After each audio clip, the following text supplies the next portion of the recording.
우리에게 주신 하나님의 말씀은 호세아 1장 1절에서 9절 말씀입니다. 제목은 하나님의 숨겨진 사랑. 우시야와 요담과 아하스와 히스기야가 이어 유다 왕이 된 시대, 곧 요아스의 아들 여로보암이 이스라엘 왕이 된 시대에 부엘의 아들 호세아에게 임한 여호와의 말씀이라. 여호와께서 처음 호세아에게 말씀하실 때 여호와께서 호세아에게 이르시되 너는 가서 음란한 여자를 맞이하여 음란한 자식들을 낳으라.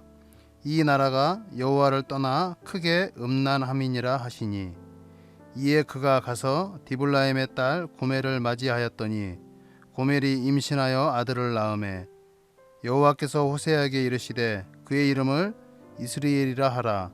조금 후에 내가 이스라엘의 피를 예후의 집에 갚으며 이스라엘 족속의 나라를 폐할 것임이니라. 그날에 내가 이스라엘 골짜기에서 이스라엘의 활을 꺾으리라 하시니라. 고멜이 또 임신하여 딸을 낳으매 여호와께서 호세아에게 이르시되 그의 이름을 로루아마라 하라. 내가 다시는 이스라엘 족속을 국률이 여겨서 용서하지 않을 것임이니라. 그러나 내가 유다 족속을 국률이 여겨 그들의 하나님 여호와로 구원하겠고 활과 칼이나 전쟁이나 말과 마병으로 구원하지 아니하리라 하시니라.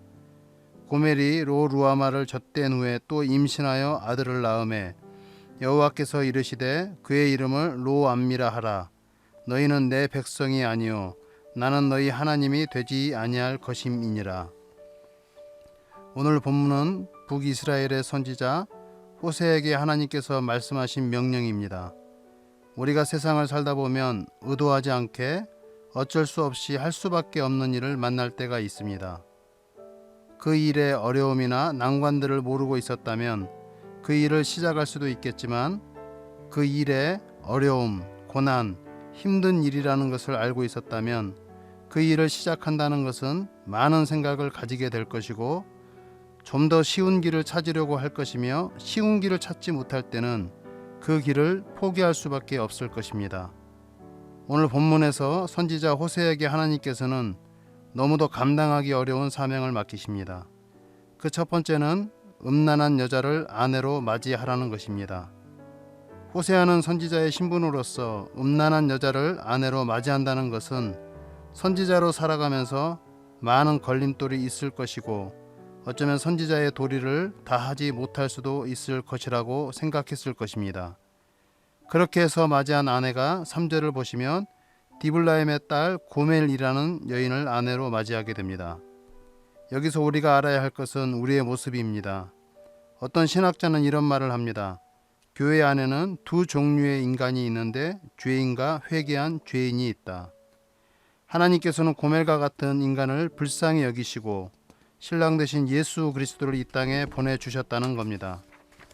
도저히 인간의 노력이나 힘으로 의지로는 하나님을 예배할 수도 없고 거룩한 자녀로 살아갈 수도 없는 존재라는 것을 아셨기에 아무런 흠이 없는 예수님을 이 땅에 보내주심으로 하나님을 예배할 수 있고 거룩한 자녀로 살아갈 수 있는 권세를 주셨다는 겁니다. 두 번째는 하나님께서 호세아에게 자녀를 주셨는데 그 자녀의 이름이 선지자에게 있어서 또 다른 어려움이었다는 겁니다. 본문 4절부터 마지막 절까지 보시면 세 자녀를 주셨는데 첫째가 이스리엘, 둘째가 로루아마, 셋째가 로암미입니다. 이 세 자녀가 가져다주는 이름의 의미가 호세아에게는 또 다른 아픔이고 어려움이었습니다. 첫째 이스라엘이라는 이름의 의미는 하나님께서 흩으신다라는 뜻입니다. 내가 너희를 찢어서 흩어버린다는 것입니다. 둘째 로루아마가 가져다주는 이름의 의미는 하나님께서 긍휼히 여기지 않으실 거라고 말씀하시는 겁니다. 우상 숭배와 범죄를 멈추지 않는 이 이스라엘 백성들을 향해 이제 더 이상 너희들을 사랑하지 않을 것이라는 겁니다. 세 번째 로암미가 가져다주는 이름의 의미는 이제부터 너희는 나의 백성이 아니다라는 뜻입니다. 지금 호세아에게 하나님께서는 음란한 여자를 아내로 맞으라는 말씀을 하시고 그 아내 고멜을 통해 세 자녀를 가졌는데 너희를 찢어서 흩어버리시겠다. 너희를 사랑하지 않을 것이다. 너희는 나의 백성이 아니다. 라고 이스라엘 백성을 향해 아주 무서운 경고를 말씀을 하고 계십니다. 호세아에게는 하나님의 명령이 너무도 감당하기 어려웠을 것입니다. 어쩌면 피하고도 싶었을 것입니다. 하지만 호세아는 하나님 앞에 순종으로 나아갑니다. 호세아의 순종에 뒤에는 하나님의 숨겨진 사랑이 있음을 알게 됩니다. 1장 10절에서 2장 1절을 보시면 그러나 이스라엘 자손의 수가 바닷가의 모래같이 되어서 헤아릴 수도 없고 셀 수도 없을 것이며 전에 그들에게 이르기를 너희는 내 백성이 아니라 한 그곳에서 그들에게 이르기를 너희는 살아계신 하나님의 아들이라 할 것이라. 너희 형제는 암미라 하고 너희 자매에게는 루아마라 하라. 여기서 우리가 주목해야 할 것은 자녀들의 이름 앞에 붙어있던 로가 빠졌다는 겁니다. 하나님께서 이스라엘을 향해 너희는 나의 백성이 아니고 내가 너희를 사랑하지 않겠다고 말씀하시며 찢어서 흩어버리겠다고 말씀하셨는데 하나님께서는 이스라엘을 다시 회복시키시고 내가 너희를 끝까지 사랑하며 나의 자녀임을 말씀하고 계신 겁니다.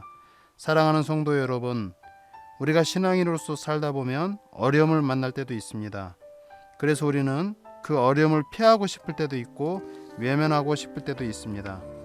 하지만 하나님께서 그 어려운 길을 말씀하셨다면 우리가 할 수 있는 것은 순종입니다. 우리가 순종할 때 하나님의 감추어진 사랑을 발견할 수 있습니다. 우리가 순종할 때 하나님의 계획과 마음을 볼 수 있습니다. 오늘 하루도 살아갈 때 때로는 지치고 힘든 하루가 되더라도 그 안에서 하나님의 마음을 보고 하나님의 사랑을 경험하는 부르심교회 공동체가 되기를 소망합니다. 기도하겠습니다. 사랑의 하나님, 오늘 하루도 살아갈 때 하나님의 마음을 보기를 원하고 하나님의 사랑을 경험하는 하루가 되게 하옵소서. 때로는 지치고 어려움이 있더라도 어려움 가운데 감추어진 하나님의 사랑을 깨닫게 하여 주시고 하나님께 한 걸음 더 나아갈 수 있는 은혜의 시간이 되게 하옵소서. 이 땅에 신랑으로 오신 예수님이 우리의 삶의 실제가 되는 은혜가 있게 하여 주시고 우리가 서 있는 곳이 예배자의 삶을 살 수 있는 은혜가 있게 하옵소서. 예수님 이름으로 기도드립니다. 아멘.